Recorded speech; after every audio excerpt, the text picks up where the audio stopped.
is not a matter of physiological destiny. Rather, it's something earned through being honorable. But in the Lord, if you ask Peace. We on Man Time now. I got the Honorable Brothers with me. This is the Honorable Podcast. This is our first episode. So it's only right for the first episode that we talk about manhood. So today we're going to be talking a little bit about what that looks like, the evolution of manhood from where we started to where we're at now and where we're going. I got my special guests here, all the brothers from different sections of the neighborhood, different parts of the community, and I consider them all street scholars in one way or another. So yeah, let's get to talking. I want to go through some slides a little bit and show you a little bit about what we're going to be addressing. So the rites of passage that we usually go through, right, as men, we don't usually do that in the hood. If you look at the Fulani, as you can see up there, the Fulani, they basically go through something to see who's the best warrior, and then that puts them where they need to be. If you look at the Mandane, which is a Native American tribe, they go through something where they don't sleep, they fast, they starve themselves, they basically hang themselves up by their skin, and basically they go through a portion of pain in order to prove that they're men or that they're masculine. And after a certain amount of time, they come back to their tribe and their community, and they're welcomed as part of the community as leaders. And so for us, it's always been prison as a rite of passage, getting shot, shooting someone. So we really want to talk about what that looks like to not have to go through that. So let's start with the evolution of where we came from. You know, we went from our brother Malcolm Haj Malik Shabazz, rahimahullah ta'ala, and then we moved on to Run DMC in the 80s, and then we went to Pac in the 90s, and then we got to this in the 2000s and the 2020s, which is basically three extremes, right? Three extremes. You got Big Meech up there from BMF. You got Little Nas X, pop star, and we have Tekashi 6ix9ine, who's known for a number of things, probably most prominently for telling on his gang members. So with that said, you know, the question I have today is, where do we go from here? How are we defining manhood? How it looked in the past, where it's at now? What are we thinking? I mean, when I hear the word manhood, now in my life, back, you know, when I was younger and I heard the word manhood, all type of stuff when it came into my head, subjective. You know, I think of my father, the image of my father, manhood. At one time I looked at my brother who was a gangster. Oh, is that manhood? Mm-hmm. So I start off by saying, now in my life, I'm clear about manhood is a philosophical term. Mm-hmm. It has a philosophical aspect to it, and it might have a material aspect to it. Me, when I hear the word man, it makes me think of a individual that's born genetically with a male, you know, organ, sexual organ. That's a man. That's a male. That's not a man. No. That's a male. Let me just say, I'm not. I don't mean to cut you short, but yeah. So I'm not going to argue about these terms. Yeah. I'm telling you from what my experience. Right. When I hear the word man, mm-hmm. I think about someone who is past puberty based on, of course, Islam defines what puberty is. Right. They have a penis, bro. So that's a physical man. Now, manhood, is that the age you become a man? You're in manhood. That's my question. I don't know what you mean. Okay, these images, for me, these images don't define objectively what a man is and what manhood is. Okay. That's where I'm coming from. I'm coming from a point of trying to come from a point of objectiveness. Right. Right. This is subjective. Yeah, 6ix9ine. Yeah, but the thing is, the difference is that you're a mature man, right? So you understand. This is what the kids is looking at. Go ahead, honey. Yeah, no, I'm trying to give my opinion so they can hear it and have a, you know, look at it in a subjective way and objective way. That's all I'm saying. Yep.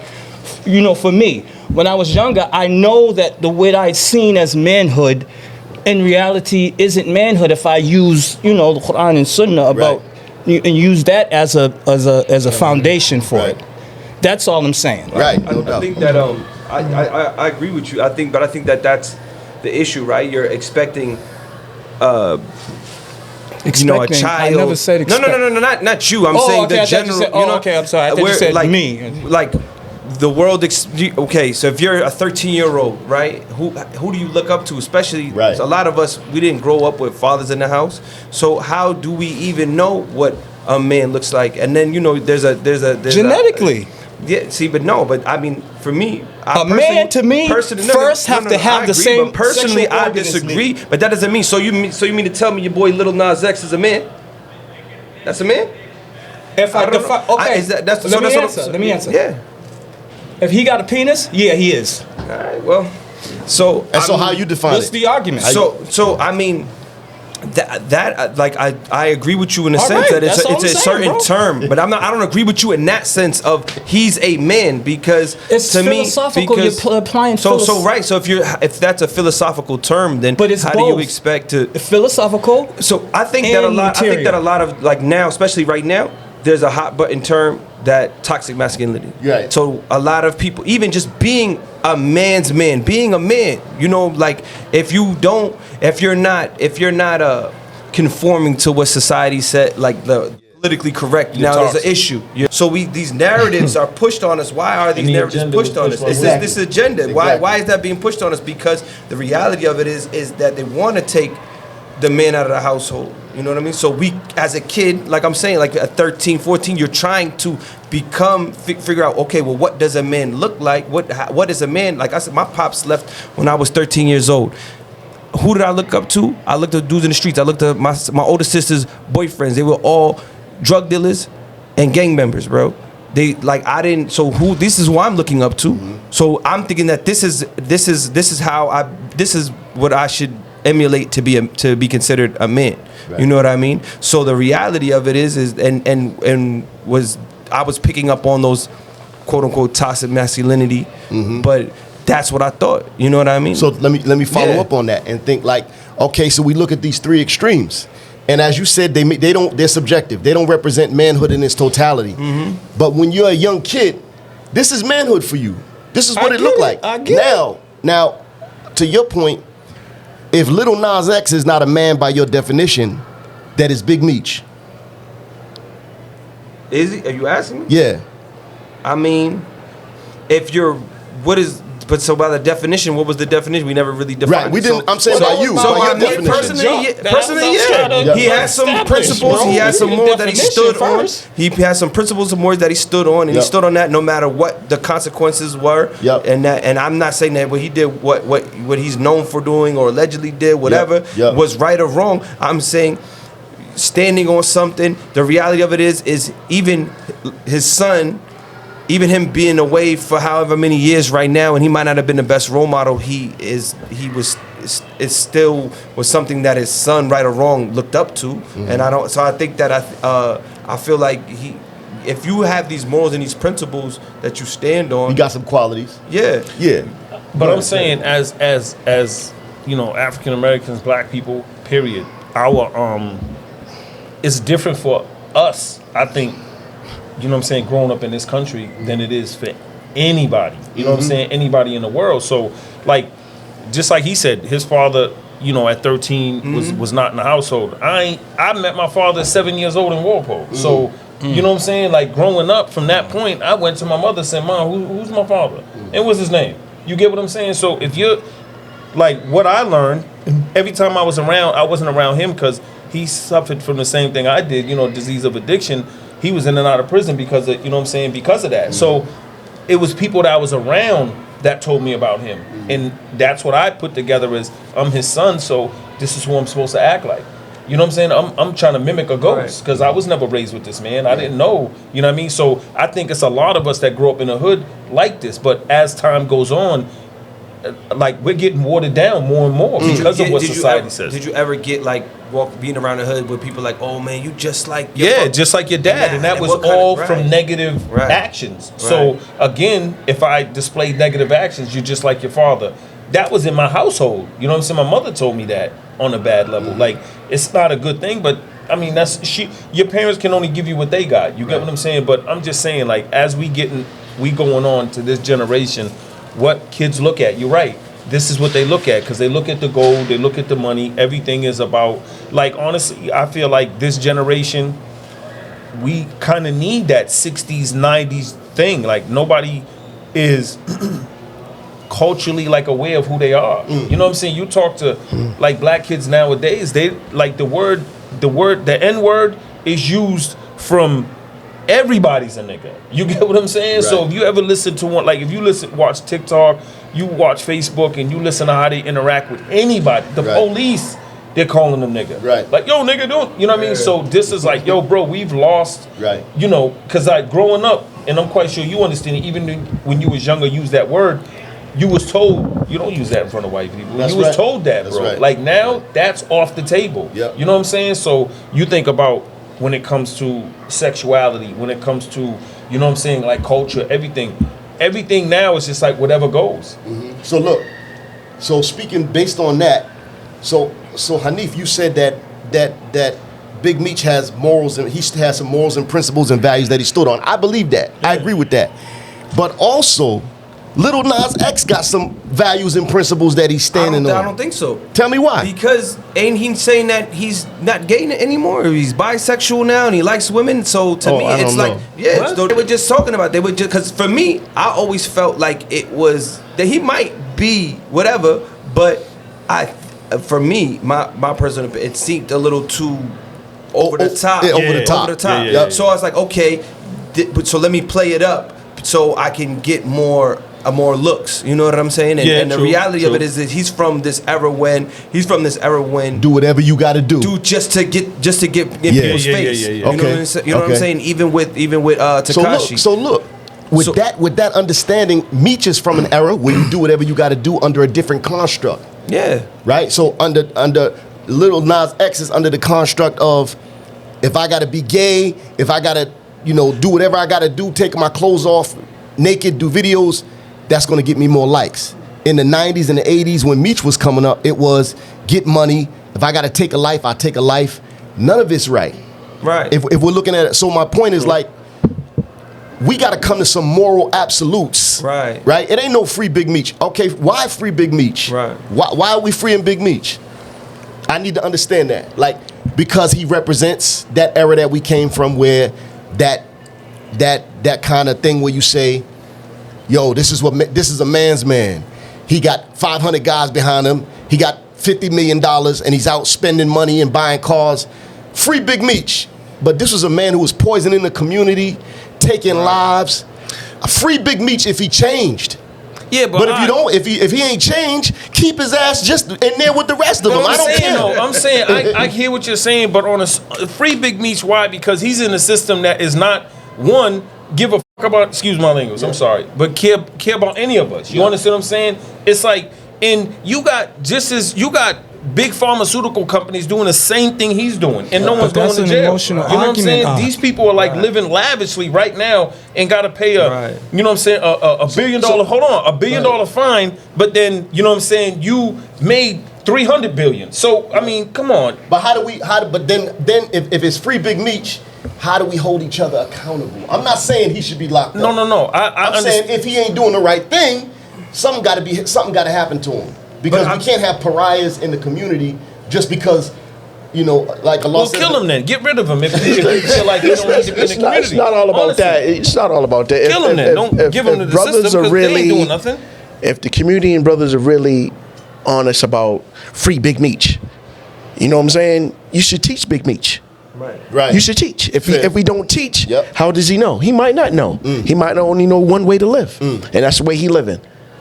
You feel me? Yep. So if we're not willing to teach the ones who are misguided, the community, the brothers like us that's sitting around here talking about free Big Meech are giving, some type of insight into how we see things growing up in the 80s, 90s, whatever the case might be. If we're not out there on the front lines, teaching or showing the youth or individual like Big Meech that what he's doing is not morally right, who are we to say anything?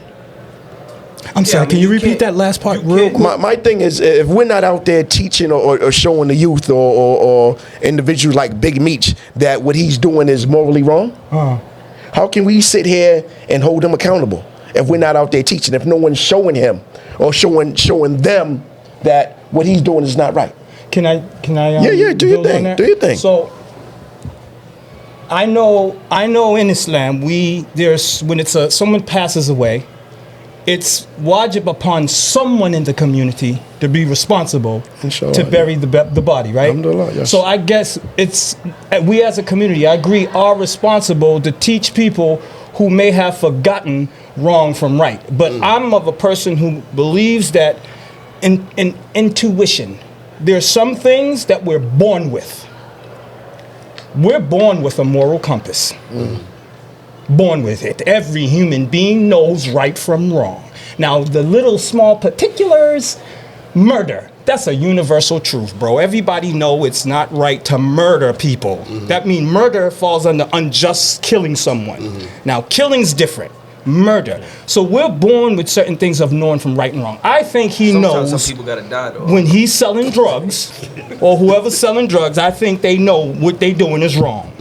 They just don't have enough information or knowledge to know how to objectively make a choice between right and wrong. That's what Pitt is saying. Yeah, that's why I said I wanted to build on Yeah. it. Can No I doubt. piggyback off that post? How much of it do we accredit though to society though, where he was put at? If he wasn't in the middle of Detroit, if he was, let's say, he would have been running a Fortune 500 company. What? So But how that's can emotional, we? bro. So, There's no evidence for that. That's Brother, just I'm in just- theory, I agree. I'm In just theory, saying, that's possible. I'm not talking about specifically him. All right, so let's get How's off that of him. emotional? But I don't get it. Can I mean, I can explain. I wasn't done, okay, but please let me expound explain. on that. Go ahead, brother. Because you Pardon tried me. to. Let me just explain, bro. You have to have a foundational rule that applies across the board. Okay. Regardless if he's selling drugs, he's selling his. He's a. Yeah, sexuality. That's that- you can't- He's.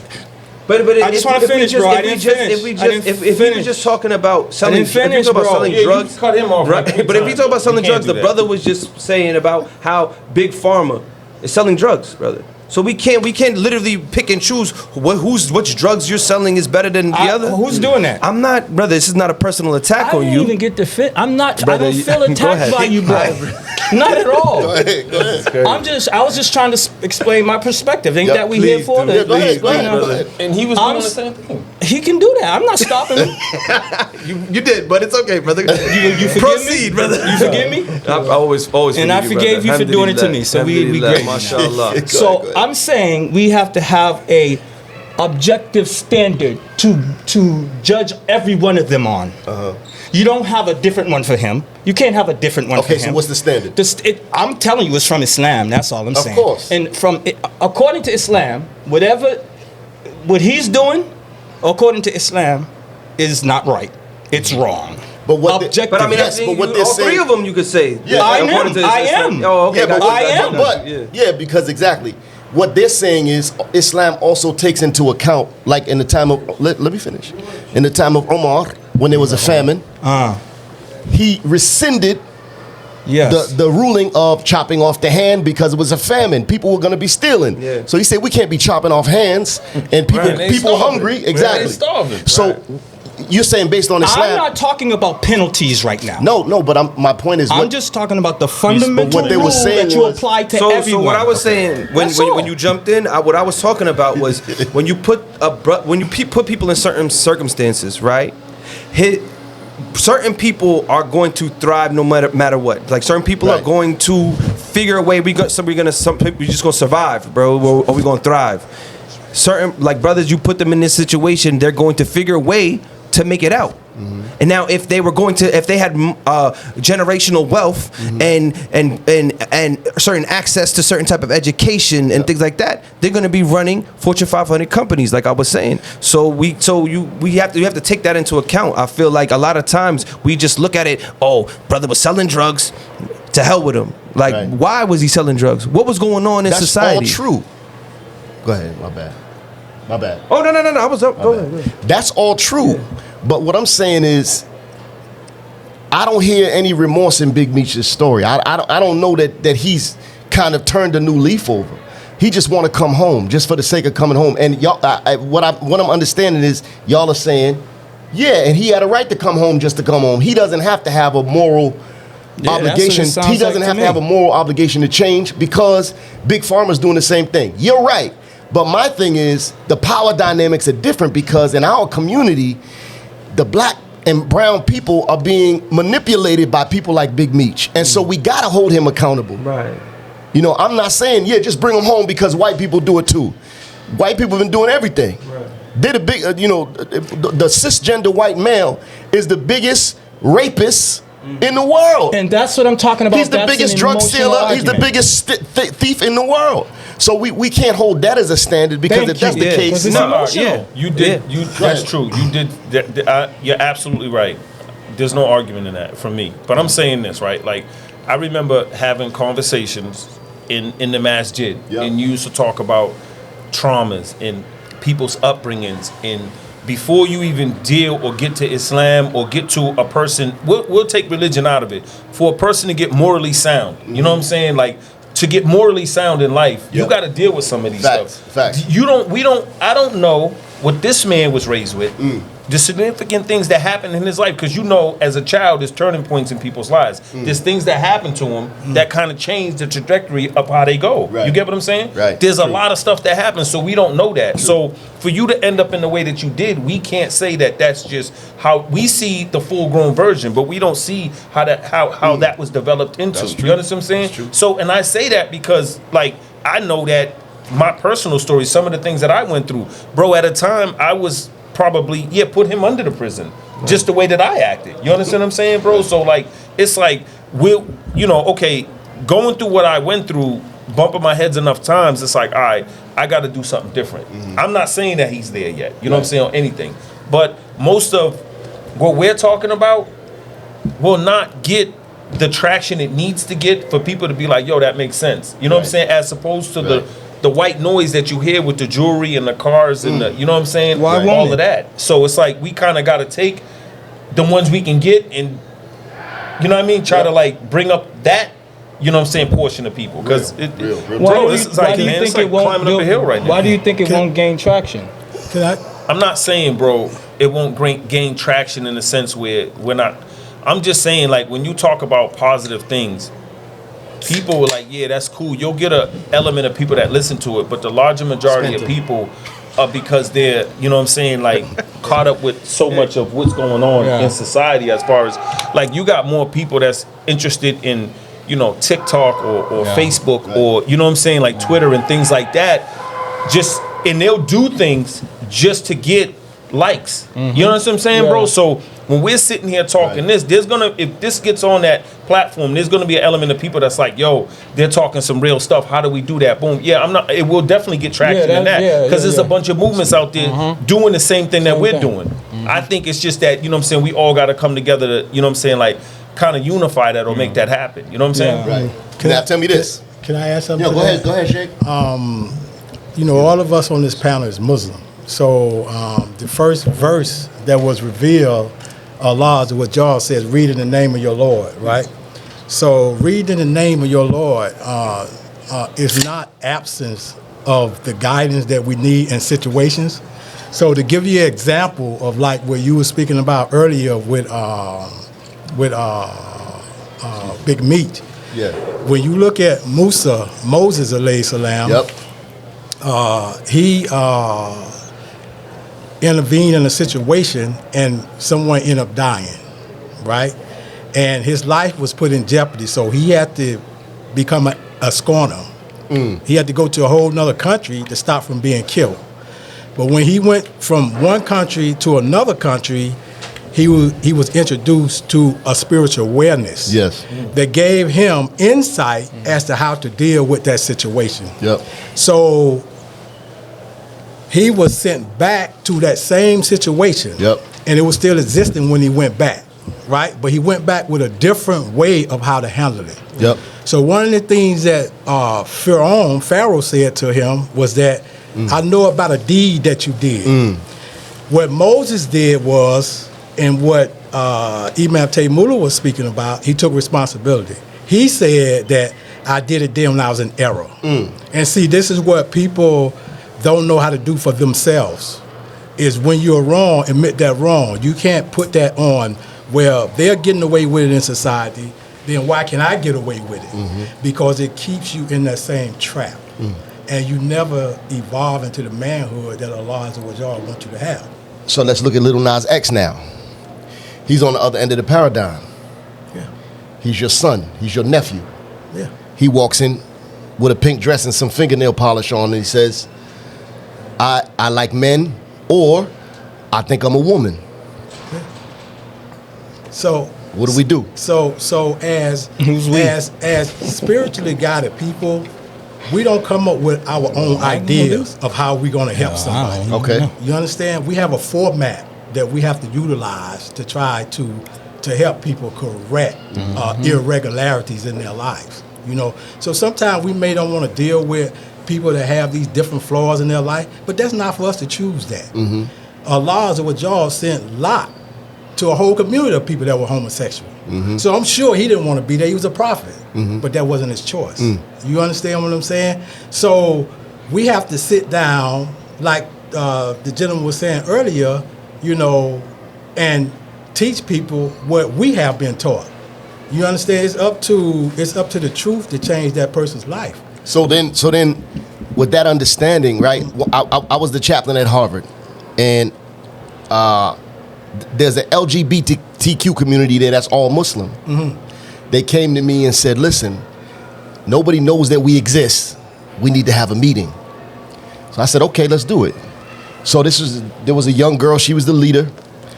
So we met at a cafe. About 15 of them showed up. People I'd never seen before. I said, where y'all been? We don't feel comfortable coming to the Musalla on campus because no one's accepting us. So we got into this dialogue, and just coming back to what you said, I said to one of them, you know, this lifestyle choice, she stopped me. She said, wait, it's not no lifestyle choice. You think if it's a choice we choose to be marginalized, you think we do this on purpose? This is something that we were born feeling. So I say all that to say, as Muslims, we define homosexuality, as you did, as an irregularity. But are we saying that the only condition for these people to be in our lives, our loved ones, are we saying that is based on the condition that we're trying to pray it away on them? You understand me? Or we saying, look, yes, I'll accept you as long as you accept the fact that I'm going to pray it away.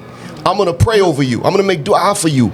You know, you can't be a part of my life except and unless you admit that you're in a state of transgression, and I'm going to make dua for you and pray for you. And other than that, you know, I really don't have anything to do with you. Because what I've found in my experience is that most people, and I have loved ones who are homosexual, lesbian, gay, what happens is that people say, I don't want to change. You're not going to change me. God made me like this. This is not for you to judge me. And so that leaves us in a dichotomy, because what are we going to do? Are we going to say, you know what, pack your stuff, get out my house, don't ever come to my house again? Or are we going to say, I love you anyways? It's crazy because that was when we was up at Shirley and we was teaching, facilitating one of the classes, that was a topic we would touch on. Shirley Prison. Shirley Prison. Yep.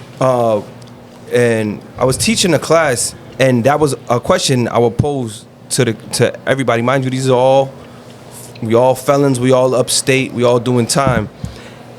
And the crazy thing is, you would hear more people would rather they kids, and I would ask both these questions. I'm saying, would you rather your son be gay, or would you rather your son be a serial killer?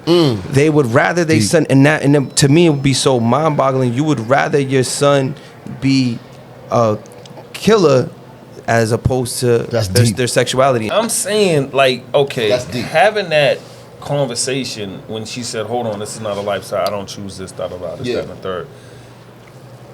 You know what I'm saying? Like, how did that, like, how what type of understanding did you take from that? Like, when you walked away from that? I understood it to say, and that was a teachable moment for me, that some people have desires that is that's what their test is. My desire may be different than theirs, but it's all test, right? So when people come into the world and they're being tested with homosexuality, and they would even be insulted by me saying them being tested. It's not a test. I'm living in this truth. I was in another state in a program, and it was another young man, Muslim, from a Muslim country, Muslim majority country. He was crying. He's 22. He's crying to me in personal counsel. He said, "This is the first time I can be an openly gay man because I live in another country and I'm here for this program. I don't want to disappoint my parents." And he cried. He said, "I wish I liked women. I pray to Allah that I like women. I don't like women." He said, "I like men like you like women." That's what he said to me. He said, "But I can't be open because..." So my whole point is that it helped me understand that this is not something people choose. I mean, people ain't waking up saying, "I think today I want to be gay." They don't want to be marginalized and disowned by their parents. Now, I'm not defending it, but I'm saying it's the reality we got to live in. So, I just want to make sure I'm not confused. Yeah, go ahead. So, are you making an argument that they saying they not you making an argument, sorry. They're making the argument they was born gay or born with the feelings of liking men? Because there's a lot of men. This is the first time you ever heard that. Right, what's the difference? But what I'm saying is, I have a type of love for you, but the love I have for you is not distorted, where it causes me to do actions that he knows in his heart are shameful actions. Okay, but let me ask you this, and I'm not going to. So now you're going into something where you're talking about moral relativism. I'm talking about intuitive. No, moral relativism, because now we can talk about. I'm not saying this is you, but the same way you may know something's wrong and smoke weed or fornicate and say, "Yo, Allah, this is wrong." It's all cognitive morally dissonance, relative, bro. That's cognitive dissonance, bro. No, my point is this: is that wrong is wrong. I agree. Right? Wrong is definitely I agree, bro. We'll accept certain wrongs, exactly, because they're acceptable right. in society. Exactly. But we're not going to accept these wrongs. We in the Masjid in Concord and Shirley. You know, brothers come in with bodies. Right. Some of you brothers got bodies up here and shot people and did all kind of stuff. Yeah. You get embraced. We love you. We love you. But let the rapist come in. Right, exactly. Let the person who snitched come in the masjid. Right. I had to tell brothers, please, you got to let this man pray before you kick him out. Brothers try to kick him out the musalla. You got to let him pray at least. So there's socially acceptable crimes, even sins, transgression. I think that's what it is, internal conflict, because the way he said it to you when he was saying, like, Cognitive listen, dissonance, man. you know, him That's what that is. being Muslim, right? Yep. So he's like, he knows everything that's said in the Quran about that lifestyle, whatever, Exactly. and yet and still he battles with that Exactly. feeling. So yeah, of course that man's gonna be in tears, like, yo, this is something that I don't. This is something that he feels as though, like, okay, I know what you're saying, like control in the sense of you committing the act, but he knows that when he gets around men that he's attracted to, Right. he gets this feeling like you get around a woman that you find attractive. So if you put yourself in that mindset, you're saying, okay, yeah, I like how you was explaining, like, oh yeah, I love you, Art, but I don't. Yeah, but that's you, because you don't look at men that way, that the way he looks at men. But he basically said it like, No, I'm not making it. No, I'm not saying that you're making it, bro. Please. I'm not But saying I that. gotta hear I get words it. and I get it. comprehend I them the get way it. that I hear I get them. it, but don't technically take everything I'm saying. Like, I'm sorry, I do that all the time, I bro. don't want you You to. don't have to forgive I don't want me, you to bro. think that. 'Cause I it's take not no words for what personal they mean, attack B. against you. But I'm saying this, though, real quick. That's it, bro. That he, you know what I'm saying, bro? So that struggle, because like you said, I got family members, you know, that are like that are close to me, and bro, I've watched them their whole life struggle with that to the point, because again, we were raised, you know what I'm saying, like Christian Pentecostal, and that was like, you know, demonized in the house to the point where, I mean, like you said, prayed away went through all of that. You know what I'm saying? Altar calls, all of this nonsense, to the point where, as a, you know, almost, you know, 50, 60 something year old person, they just be like, I give up now, because there's nothing I can do about this. You get what I'm saying, bro? So like that must be like agonizing, bro. You know what I mean? So where do you fit in with that? No, you shouldn't run them away, but you shouldn't accept that behavior either. You understand what I'm saying? You should continuously admonish them by what Allah has revealed, not by how I feel and what I think And what I think should happen. So can you to love? them, Can you love a relative in that condition while you're also not accepting the action? Yes. Yeah, of course. The Prophet ﷺ loved. He loved his uncle Abu Talib, and he protected him, and he didn't even accept Islam. And he continued to try to get him to accept Islam until the last breath in his body. So we should do the same thing. We shouldn't accept that action. But here's the thing, right? Yeah, how do you- So here's the thing. I think he did But- lack of but- an action. No, but here's the thing with me about this particular issue amongst people of faith, Take your of shot. all faiths. Shirk, associating partners with Allah, is the greatest thing you can do in the world. The Or worst greatest sin. haram thing you can do. My Greatest bad. sin. Greatest sin.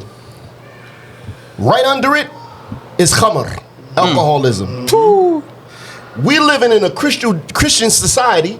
We don't see Muslims talking about shirk every day. Right. Why are we making a big deal out of the LGBTQ issue? Can I give you a Let me correction? finish. This ain't no Christian Because country, bro. it's a soft target. Yeah, It's easy to victimize people when other people are victimizing. Right. Get 'em.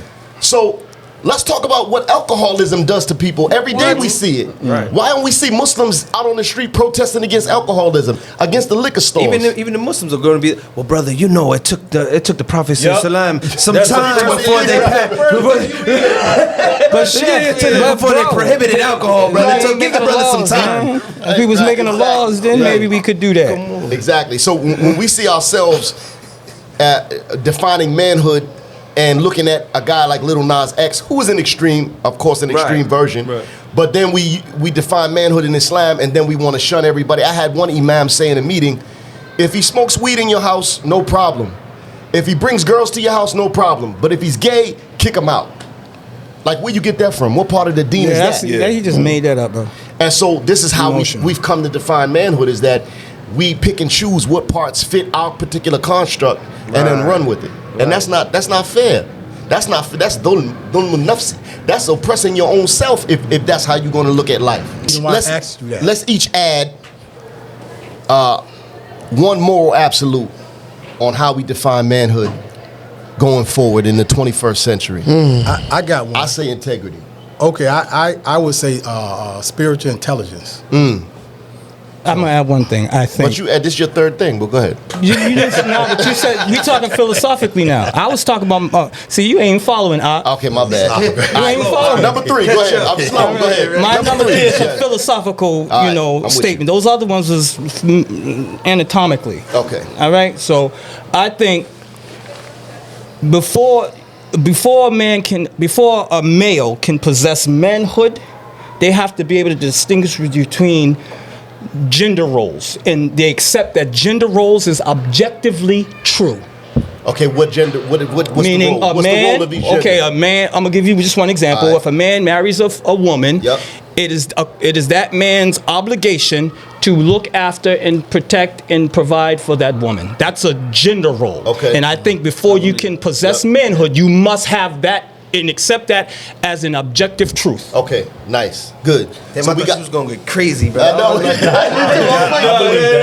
I agree, because I was gonna say protector. I agree. I believe think that as a man in manhood, you need to be a protector of the family, of the household, and keeping that family dynamic. Yeah. That's what's gonna keep That And that's what cohesion. the powers that be. They know the importance of that man in the Yep. household. That's why they've done everything Yes. to strip him out of that. Real So talk. I agree. All right. So Allahu we Akbar. got integrity, spiritual IQ, understanding gender roles, protector. Yeah. What else? I don't want to piggyback on it, but I was saying I was thinking when brothers talking understand. If we don't understand one another, male or female, whatever the case might be, if we don't have no understanding and as in showing empathy Yes. to one another, that's my biggest thing, showing empathy and doubt. understanding of what's going on. If that makes any sense. Absolutely. Makes all sense. Yes, indeed, it does. I mean, I think when you said gender roles, though, just that to me, I just think that a lot of times that gets thrown around, though, and we think that, okay, if we're gonna speak on gender roles, a lot of people think, okay, man's job is to do work, and woman's job is to stay at home and cook and clean, like so. By saying gender roles, I think that's like an ambiguous term. We need, you know what I You're mean? right. But I mean, Yeah, it just needs to be clarified. You know what Yeah. the roles Physiology. How actually do you are. feel about gender roles, brother? That's real, mine too. Oh, okay. And so what you're saying is that traditionally in our minds, stay at home mom. No, I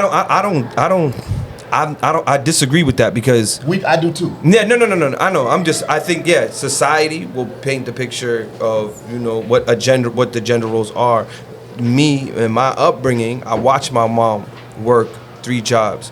I watched my pops not be there. So if you're gonna say these things are what exhibits manhood, that's why I be saying, I'm like, damn, well, that sound like my mom. You know what I mean? And so I think that a lot of times that we get confused as I was saying gender roles. So what's that mean? I can't come home and I can't be in the house and cook or be stay at home dad or something like that. What does that mean? You know what I mean? I don't know. I'm just putting it out there. Yeah, can I just speak on that, Taylor, real quick? Go ahead. Yeah, please. Gender roles, you got to categorize them, of course. I cook plenty of my food. You know what I'm saying? It's when I mean gender role, I mean traditionally speaking. No, yeah, I get what you. That's it. Doesn't mean that your wife can't get a job. Doesn't mean that she can't, go out the house and do, stuff outside the house. Would you be a stay-at-home dad? Say what? Would you be a stay-at-home dad? I have been. Yeah, okay. I have been when I had do back that? problems. So I think that a lot of times, I think a problem. Why did you ask me that though? No.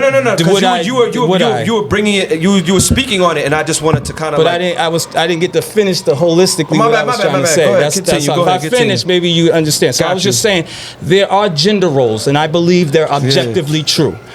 A woman has a certain role of bringing up children. God, has given that to her. If a person who believes in God, God gave them the ability to do certain jobs better than men, just like they gave men certain things that can do better than nurturing and so that's all I'm saying. I'm not saying you got to put them in a box. I'm saying there's a box, and inside that box there are certain roles that you got to unpack and define. Right. And if they fall under those categories, then that's just a gender role that's specific to certain genders. The majority, put it You been that way. getting it?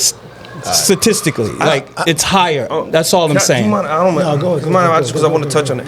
But I think that a lot of the times when we look at gender roles in the space of manhood, we look at certain things as effeminate.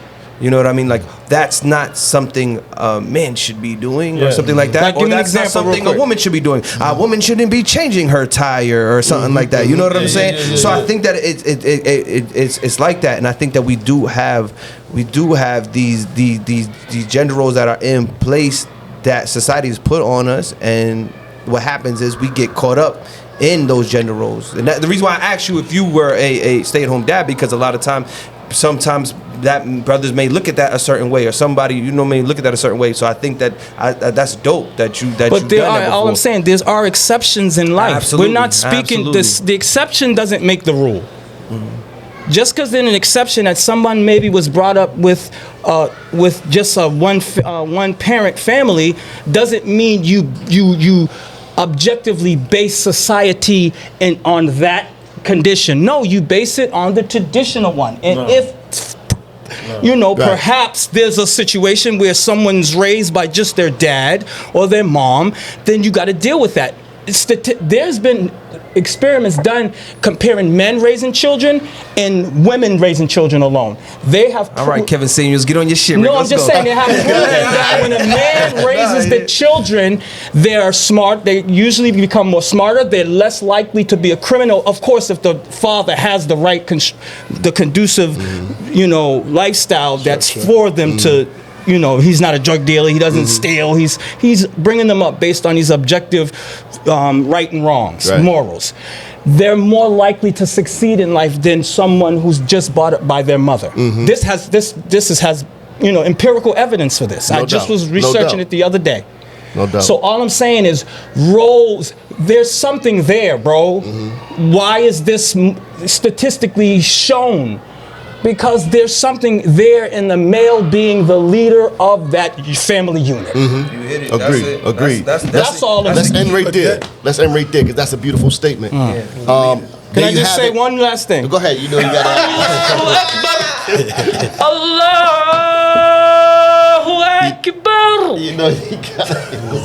I'm done. Okay. That's it. So I wanna thank you, brothers, for showing up and Thank you speaking for having your heart me, and your man.